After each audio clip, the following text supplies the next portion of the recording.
Chers amis de la chaîne YouTube de Vinolex, bonjour. Je suis très heureux de vous retrouver après cette trop longue interruption et je vais essayer de vous proposer une série de vidéos sur la thématique de l'embouteillage de manière à être très concret, très précis, très pragmatique et essayer d'éviter les abstractions juridiques de manière à mettre en évidence, une fois encore, combien le droit peut être impactant sur vos activités en tant que vigneron. Alors l'embouteillage, nous le savons, pour vous c'est l'acte ultime, c'est finalement l'acte déterminant, c'est celui au terme duquel vous abandonnez votre produit pour le mettre dans son contenant avec lequel il sera livré à l'extérieur et à vos clients.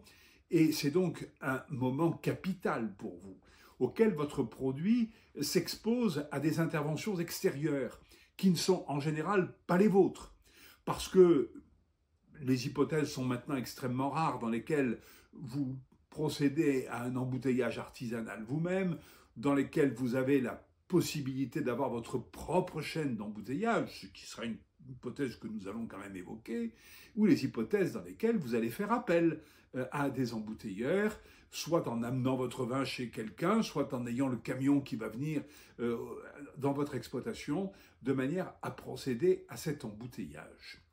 Alors, cette opération, elle est éminemment risquée, elle est terriblement angoissante pour vous, je le sais, et en même temps, eh bien, elle est très juridique.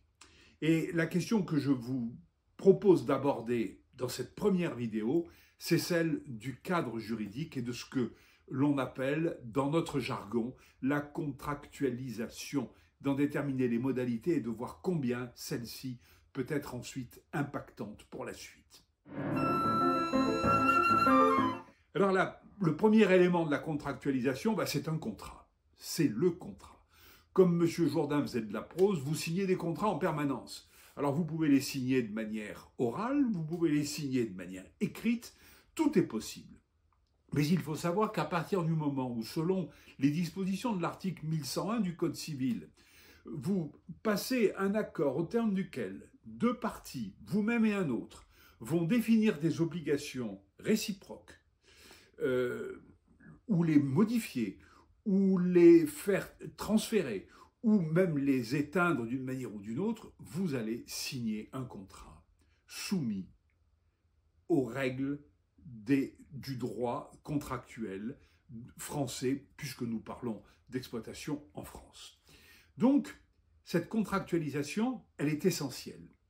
Et il faut que vous soyez très vigilant, que ce soit de manière orale avec quelque chose qui va donc être très souple, ou de manière écrite, ce que je vous conseille personnellement, comme beaucoup de juristes, avec des dispositions beaucoup plus précises, vous allez définir qui fait quoi, quels sont les engagements réciproques des parties, selon quelles modalités elles vont être exécutées, qui assumera les risques sur le vin qui risquent d'être impactés d'une manière ou d'une autre dans les différentes étapes de cet embouteillage, comment est-ce que les paiements vont être organisés, dans quel délai les obligations seront-elles exécutées, comment est-ce que les règlements vont être respectés et à qui cela incombera-t-il selon les différentes séquences de l'opération, et enfin comment les litiges seront-ils réglés. Tout cela peut être écrit dans votre contrat. Et ceci n'a pas besoin d'être écrit avec un langage professionnel de juriste. Vous pouvez écrire les choses simplement, sans utiliser de termes spécifiques, mais en vérifiant à partir du séquençage les différentes étapes, en les désignant, en les identifiant et en essayant de prévoir tout ce qu'il y a lieu de prévoir en termes d'engagement réciproque des deux parties aux différentes étapes de l'opération. Le deuxième document dont je veux vous parler dans cette contractualisation, c'est le cahier des charges. Vous avez le droit, la possibilité, et moi je vous y engage, de faire un cahier des charges. Ce cahier des charges, ce sont les obligations que vous entendez imposer, vous, dans l'opération d'embouteillage. Quels sont vos impératifs? Quelles sont vos contraintes? Qu'est-ce que vous entendez obtenir qui soit absolument respecté par l'autre? Quelles sont vos exigences en termes de qualité? quels sont vos desiderata et ce que vous entendez faire respecter par l'autre partie en termes de modalité de l'opération d'embouteillage, dont nous savons combien elle est technique, combien elle est précise et combien elle peut laisser la place à des initiatives aux différents moments. Eh bien, à vous de définir votre cahier des charges de l'embouteillage, de façon à le joindre au contrat, ce qui simplifie ensuite la rédaction du contrat. Et document que vous pouvez avoir à l'avance, que vous pouvez faire réviser éventuellement de temps en temps, et qui vous permettra d'avoir cette assise extrêmement confortable et sécurisante lorsque vous allez procéder aux opérations de contractualisation, qui sont diverses et multiples, parce qu'il y a le contrat que vous allez conclure par rapport à l'opération en elle-même d'embouteillage, mais il y a aussi le contrat que vous allez éventuellement souscrire pour acheter vous-même les bouchons, pour acheter les bouteilles, qui vont avoir des répercussions sur l'opération d'embouteillage en elle-même, tant nous savons combien la bouteille, le bouchon, indépendamment après des considérations sur l'étiquetage et autres, sont des éléments essentiels de cette opération. Le troisième document dont je veux vous parler dans cette vidéo préliminaire, ce sont les conditions générales de vente. Parce que vous allez avoir affaire à des professionnels qui vont vous faire accepter leurs conditions générales de vente, qui ne seront pas toujours compatibles avec votre cahier des charges ou avec vos desiderata, avec ce que vous entendez vous faire respecter ou obtenir dans le cadre de cette opération que vous allez conclure.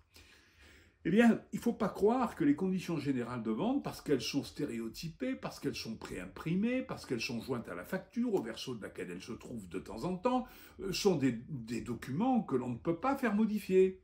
Mais ce n'est pas parce qu'on vous les présente de cette manière-là que pour autant vous avez l'obligation de les accepter telles quelles. Vous pouvez les discuter.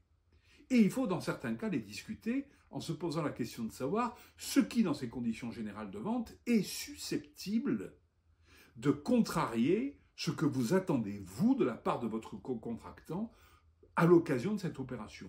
Qu'il s'agisse de l'achat de matériel ou de matériaux, qu'il s'agisse de l'embouteillage en lui-même. Et à cet égard, le cahier des charges dont je vous parlais est extrêmement intéressant. Parce que là, plutôt que de rentrer dans le détail, d'analyser les clauses les unes après les autres, vous pouvez parfaitement dire « mais moi, j'ai un cahier des charges que je vous demande de respecter. Et il sera prévu entre nous, dans le contrat, que mon cahier des charges s'imposera à vos conditions générales de vente si par impossible il devait y avoir une contradiction entre les deux. » Il y a une forme de hiérarchie des normes qui va s'appliquer, hiérarchie des dispositions contractuelles entre nous, des pièces contractuelles, et cette hiérarchie, eh bien, ça sera que mon cahier des charges s'imposera à vos conditions générales de vente.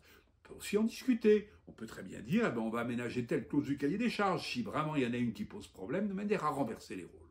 Donc vous le voyez. Et nous en aurons l'illustration avec les différents cas de figure que je vous proposerai d'évoquer lors des prochaines vidéos. Nous avons là un cadre qui est essentiel de prendre en considération, qui est à la portée de tout le monde et qui s'impose à vous et que vous devez maîtriser. Vous ne devez plus vous contenter de faire du contrat comme M. Jourdain faisait de la prose. Vous devez faire du contrat de manière conscientisée, de manière réfléchie, avec des bons conseils dans certains cas.